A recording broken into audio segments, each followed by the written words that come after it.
ఎంత పెద్ద మేధావులన్నా సరే కొంతమంది చేతిలో బొక్కబోర్లా పడుతుంటారు. చంద్రబాబు నాయుడు గారు చూడండి. అంత పెద్ద మేధావి బిల్లీరావు అనేవాడి చేతిలో ఇరుక్కుపోలేదా? ఐఎంజీ సంస్థకు వాడే హెడ్ అనుకుని వాడికి భూములు కేటాయించేసేయలేదా?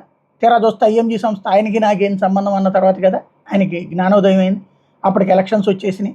ఆ కుంభకోణం కేసులోనే కదా ఇప్పటికీ నడుస్తున్నటువంటిది. రెండవది, అదే చంద్రబాబు గారు మొన్న సీమెన్స్ సంస్థతోనే డైరెక్ట్ ఒప్పందం అనుకోలేదా? తీరా చూస్తే డిజైన్ టెక్ అనే సంస్థ పుట్టుకు రాలేదా? ఇక్కడ మోసపోయాడు కదా. కానీ ఆ మాట ఆయన ఒప్పుకోలేడు. బయటకు ఒప్పుకుంటే అవమానకరం. ఒప్పుకోకపోవడం వల్ల ఆ కేసుల్లో ఇరుక్కుంటుంది ఆయన. సరే, అప్పుడంటే మేనేజ్ చేయగలిగారు. ఇప్పుడు జగన్ కాబట్టి జైల్లో పెట్టారు. ఇట్లాగే వివేకానంద రెడ్డి కూడా ఇరుక్కుపోయింది. సునీల్ యాదవ్ అనేవాడి చేతిలో ఇరుక్కుపోయాడు. తనకి ఎప్పుడైతే ఇంట్లో డబ్బులు అందనీయకుండా చేశారో అప్పటి నుంచి జరిగింది. ఇక్కడ ఇవన్నీ అనగానే జగన్ సూట్ కేసులు పంపిస్తాడు. అయితే పాయింట్ ఏంటంటే జగన్ సూట్ కేసులో లేకపోతే ఇంకోటి కాదు, వాస్తవం మాట్లాడుకోవాలి. ఒకళ్ళు ఒక అవాస్తవాన్ని వాస్తవం అని నమ్మిస్తున్నారు. వాస్తవం అనేది నిజం తేల్చడానికి టైం పడుతుంది. ఇప్పుడు పాయింట్ ఏంటి అంటే అసలు ఇష్యూ సునీల్ యాదవ్ ఎప్పుడైతే రెండో పెళ్లి చేసుకోవడం అమ్మాయితో ఉంటున్నాడో అప్పటి నుంచి కుటుంబం అవాయిడ్ చేస్తూ ఈయనకి 10 పైసలు డబ్బులు ముట్టనివ్వకుండా చేసింది. దాంతో ఆవురావురమంటున్న మనిషి బెంగళూరులో ఒక సెటిల్మెంట్కి ప్రయత్నించాడు. తీరా చూస్తే ఆ సెటిల్మెంట్లో ఎవడైతే కాగితాలు తెచ్చాడో అయ్యే ఫేక్ డాక్యుమెంట్లు అని తేలింది. ఆ కాగితాలు ఎవడి చేతిలో ఉన్నాయో వాడు 10 పైసలు ఇవ్వగలిగిన స్థాయిలో లేదు. అక్కడ డబ్బులు వచ్చేస్తున్నాయని కొన్ని లక్షల అప్పు సునీల్ యాదవ్, దేవిరెడ్డి, శివశంకర్ రెడ్డి ఇట్లాంటి వాళ్ళు ఇప్పించారు. అక్కడ ఇరుక్కుపోయాడు ఫస్ట్ వివేకానంద రెడ్డి. రెండవది వచ్చేటప్పటికి సునీల్ యాదవ్ అది ఫెయిల్ అయ్యాక తనకు తెలిసిన మిత్రుడి దగ్గర వజ్రాలు ఉన్నాయి. ఆ వజ్రాలు మన అక్కడ ఏదో తవ్వకాల్లో, పురావస్తు తవ్వకాల్లో తెలియకుండా తవ్వుతున్నారు, అది వజ్రాలు వస్తున్నాయి, వాళ్ళతో మీరే అమ్మించి పెట్టాలి అని చెప్పడం. దానికి బెంగళూరు వెళ్ళి వజ్రపు వ్యాపారంతో కూడా మాట్లాడారు. ఇది నేను చెప్పట్లా, లేకపోతే కదల్లట్లా, సిబిఐకి సంబంధించి సుధాసింగ్ దర్యాప్తు నివేదికలో ఉంది ఆ మొక్క. అది నమ్మి అదంతా తిరిగారు. దానికోసం ఏ స్థాయికి వెళ్ళారంటే డబ్బులు 100 కోట్ల రూపాయలు వచ్చేస్తాయి అని చెప్పేసి పెద్ద పెద్ద చెక్క పెట్టెలు ఆర్డర్ ఇచ్చే స్థాయికి వెళ్ళారు. డబ్బులు కట్టలు పెట్టుకోవడానికి, నేలమాళిగలో పెట్టుకోవడానికి ఎక్కడ పాతాలన్న దాని దాకా కూడా పోయారు.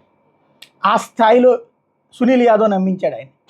తీరా చూస్తే అక్కడ మళ్ళీ 30-40 లక్షల దాకా అప్పులు గిప్పులు అయిపోయినాయి. సీన్ కట్ చేస్తే ఏమీ లేదు, అదొక పెద్ద నాటకం అనేది తేలింది.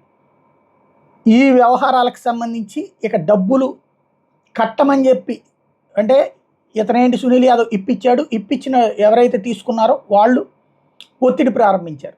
ఇతనేమనుకున్నాడు సునీల్ యాదవ్, ఆ డబ్బులు ఆయనకి ఇప్పించి అందులోంచి కొంత అతను రాబట్టుకున్నాడు, ఖర్చు పెట్టుకున్నాడు.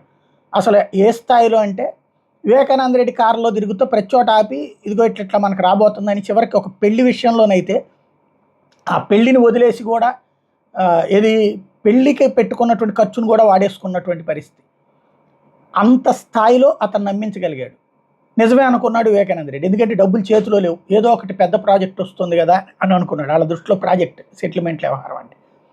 ఫైనల్గా చూస్తే సునీల్ యాదవ్ చేసినటువంటి వ్యవహారం ఏంటి, అది పచ్చి చీటర్ వాడు. రెండవది, ఇక వివేకానంద రెడ్డి బతికుంటే వర్కౌట్ కాదు. ఆ సునీల్ యాదవ్ని ఎవరు ఎంగేజ్ చేశారు అది తేలాలి. బట్ అతనేమి తేల్చడా. తన తల్లితో వివేకానంద రెడ్డికి ఉన్నటువంటి సంబంధం ఆ సిబిఐ రిపోర్ట్లో ఉంది. ఆ కసి ప్లస్ దస్తగిరి 21 ఏళ్ల ప్రాయంలో వచ్చాడు వివేకానంద రెడ్డి. ఈ అమ్మాయిల దగ్గరికి తీసుకెళ్లే పని దస్తగిరే చూస్తుండేవాడు. అది తెలిసినే రాజశేఖర రెడ్డి అతన్ని తీసేశాడు ఆ పోస్టులో నుంచి, డ్రైవర్ పోస్టులోని. ఆ కసి మీద ఉన్నటువంటి దస్తగిరిని వెంట పెట్టుకున్నాడు. ఆ దస్తగిరి కూడా అంతకుముందు అప్పిచ్చి ఉన్నాడు, ఆ డబ్బులు వెనక్కి ఇచ్చే పరిస్థితి లేదు. డబ్బులుండి కూడా ఇవ్వట్లేదురా మనకి అని చెప్పి వెంట పెట్టుకెళ్ళాడు సునీల్ యాదవ్. ఇద్దరూ ప్రధాన భూమిక. మిగతా ఆ తుడిచే కార్యక్రమం, చేసే కార్యక్రమం, వీటన్నిటిలో దేవిరెడ్డి, శివశంకర్ రెడ్డి, ఎర్రగంగిరెడ్డి ఈ కథలన్నీ నడిచినాయి. ఓవరాల్గా ఈ ఎపిసోడ్లో సిబిఐ రిపోర్ట్లో ఒక పార్శ్వాన్ని, రామ్ సింగ్ అల్లిన పార్శ్వాన్ని మాత్రమే తీసుకొచ్చింది సునీత్ తప్పించి సుధాసింగ్ అసలు దర్యాప్తుని మాత్రం తీసుకురాలి. అది అసలు లాజిక్. కాకపోతే ఇది నమ్మచ్చు నమ్మకపోవచ్చు, ఎందుకంటే క్రైమ్లో ఎవడి కోణం వాడిదే. ఫైనల్గా ఇప్పుడు సంజయ్ గాంధీని, ఇందిరాగాంధీని మర్డర్ చేయించింది. నమ్మేవాళ్ళు ఉన్నారు, నమ్మని వాళ్ళు ఉన్నారు, ఆవిడ అట్లాంటిది కాదని. మహాత్మా గాంధీని నాథురామ్ గాడ్సే కాల్చి చంపాడు, నాథురామ్ గాడ్సే తీవ్రవాది నమ్మేవాళ్ళు ఉన్నారు, కాదు అతను దేశభక్తుడు అనేవాళ్ళు ఉన్నారు. కాబట్టి ఈ వ్యవహారాల్లో ఇది రైటు ఇది రాంగు అన్నటువంటి జడ్జిమెంట్ నేను ఇవ్వను. నేను విన్నటువంటి అక్కడ సుధాసింగ్ది దర్యాప్తు నివేదిక చూసిన దాన్ని బట్టి నాకు అర్థమైనటువంటి అంశం అది. ఇక్కడ వీళ్ళు ఎందుకు గొడవ పడుతున్నారంటే తమకి కాకుండా పెద్ద కుటుంబాన్ని వాళ్ళు ఎప్పుడు పాలేరులాగానే చూశారు. భాస్కర్ రెడ్డి వాళ్ళందరూ వీళ్ళని గెలిపించే బాధ్యత మాత్రం వాళ్ళది అంతే.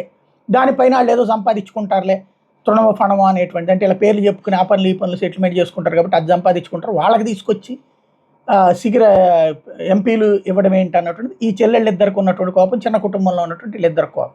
అసలు మీ ఇద్దరు పెళ్ళిళ్ళు అయిపోయాక మీ అత్తారింటి వైపు నుంచి చూసుకోవాలి కానీ ఈ ఇంటికి సంబంధించి నెక్స్ట్ ఎట్లా బతకాలో మీరు ఎట్లా డిసైడ్ చేస్తారన్నది జగన్ కాన్సెప్ట్.